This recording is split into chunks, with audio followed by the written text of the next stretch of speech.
ivadika tontolo mbaovao hafa kosa isika makasika kosa ny raharaha andramena mampalahelo ny solitenany zanak'Analanjorofo fa ny olona avy any Analanjorofo ihany tsy novoarakitra ao anatin'ny lisitra ireo olona voaroiroy amin'ny resaka andramena izay navoaka ny Prime Ministre teo aloha Omer Berizik fa tsy ao anatiny izany kosa ny avy any amin'ny faritra Sava ho azy ireo dia tsy tokony misy ny sivana fa tokony eo ambany lalàna avokoa ny rehetra.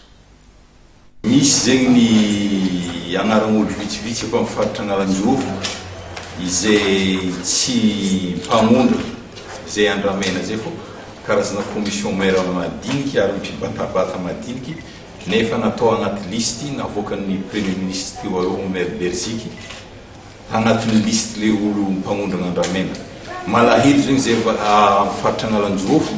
zay ny tenako solombaombaoko teo aloha fa manana ravaratra tegna malahelo zegny zay eo agnatin'ny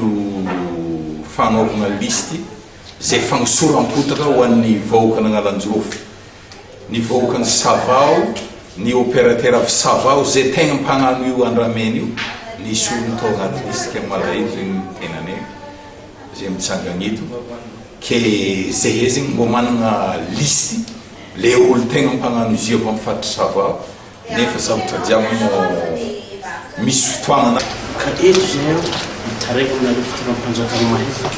tokony tsetra siva ambaranay oren'atorentany ka tokony ampitoviny daholo ny olo rehetra na ny Analanjorofo na ny faritra Sava